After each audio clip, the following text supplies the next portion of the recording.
आइए मेरे प्यारे बच्चों, मैं आज फिर से क्लास 10th हिंदी का अगला पार्ट लेकर आया हूँ, जो 11 पार्ट है, मतलब अंतिम का सेकंड है, ठीक ना।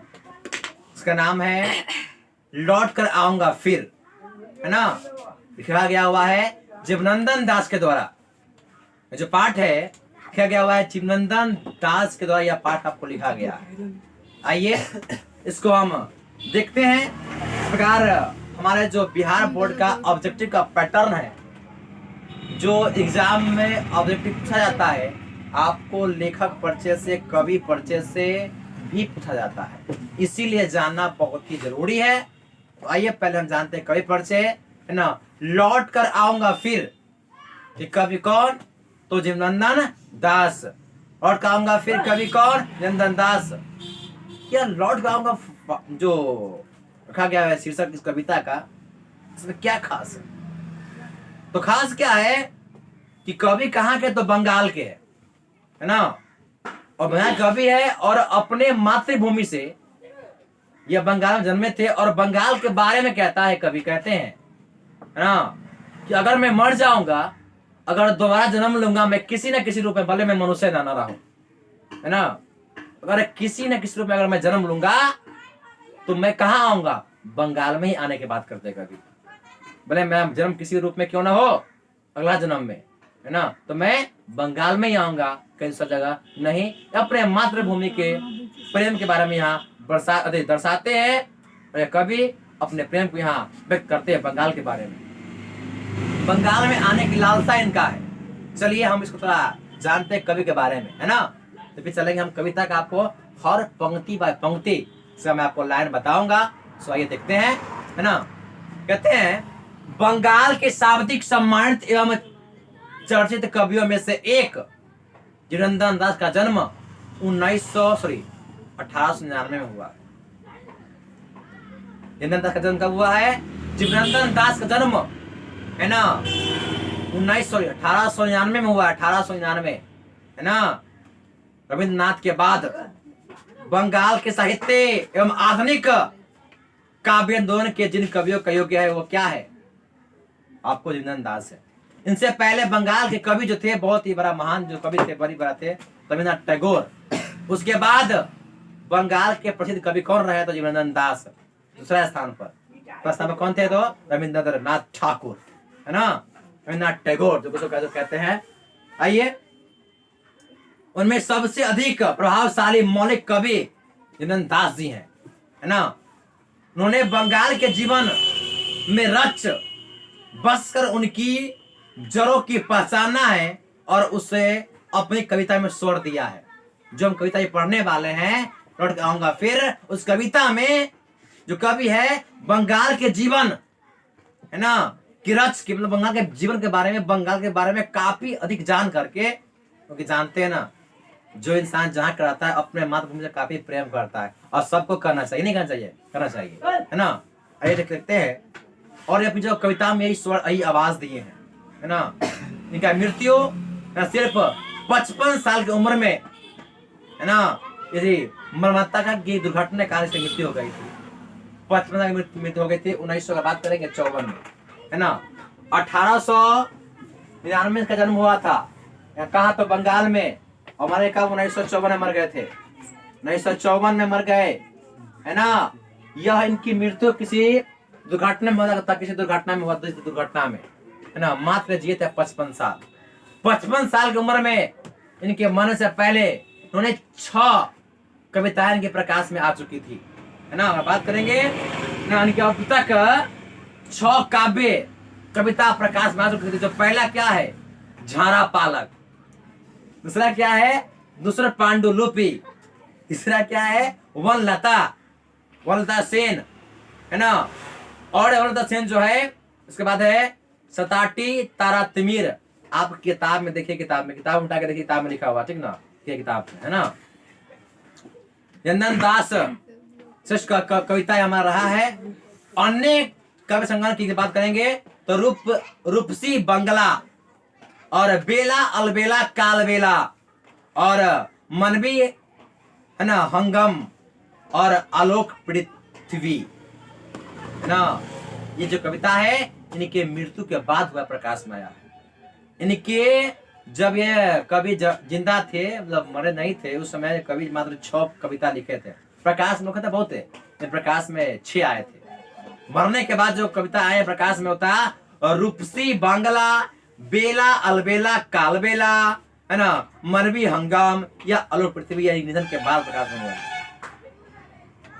इनके निधन के बाद लगभग 100 कहानी और 13 उपन्यास प्रकाश में आए हैं। इनके मरने के बाद, है ना, जब ये मर गए तो उनका जो 100 कहानी बात करेंगे तो 13 उपन्यास प्रकाश में आए हैं। ये सब आपको ऑब्जेक्टिव में पता जाएगा, याद रखिएगा बढ़िया, ठीक ना। आइए आगे दीजिएगा। अब जो इनकी कविता है वनलता सेन, है ना, बहुत बड़ा ये श्रेष्ठ कविता है, बहुत बड़ा, इसको इस पर पुरस्कार मिला हुआ है 1952 ईस्वी में, है ना।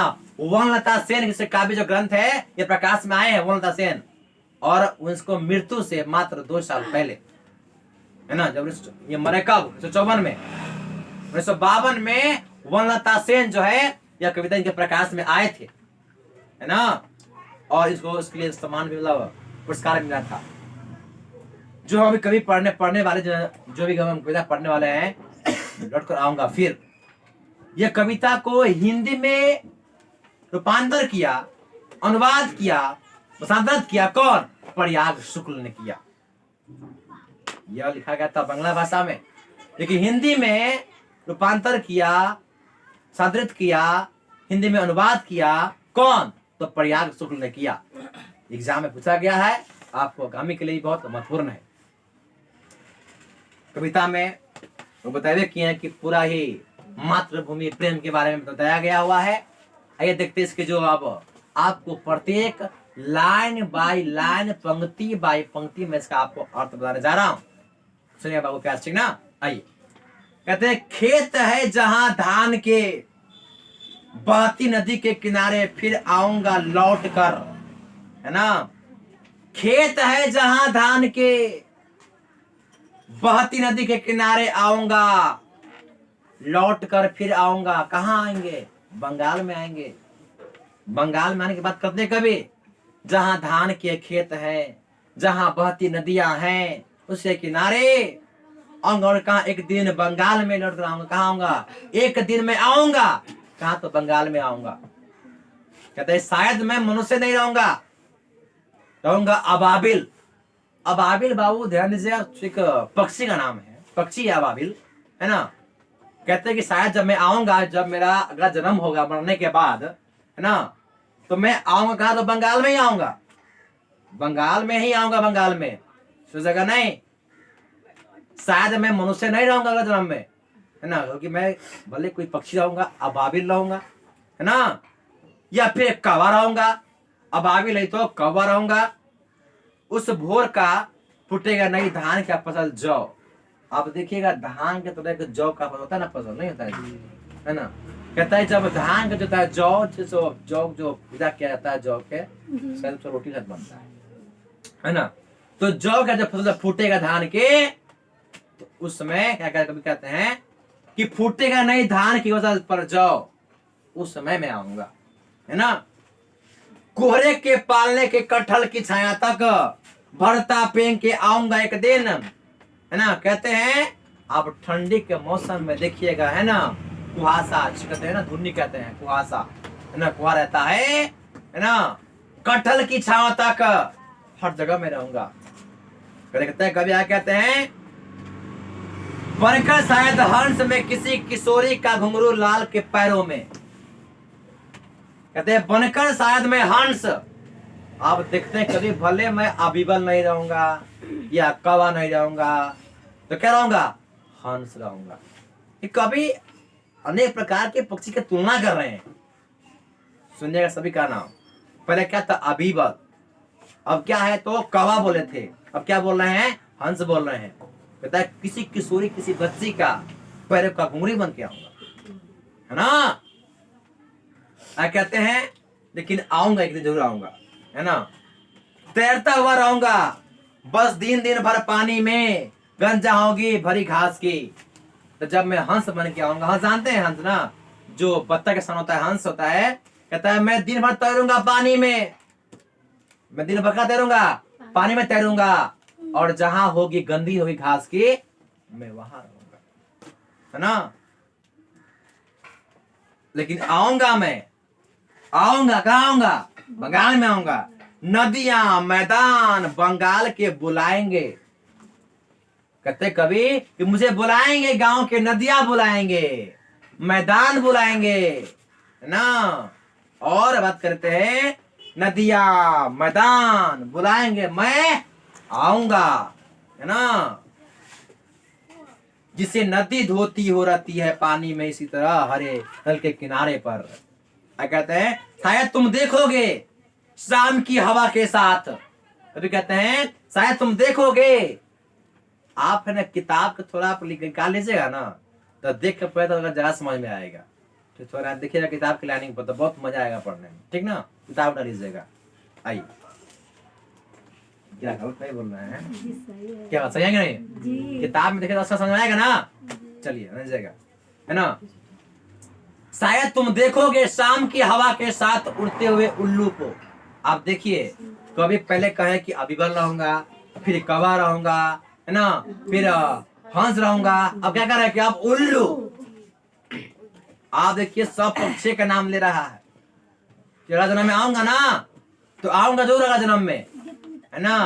क्या कहते हैं, शायद तुम देखोगे शाम, देखिए ए बाबू समझो, है ना।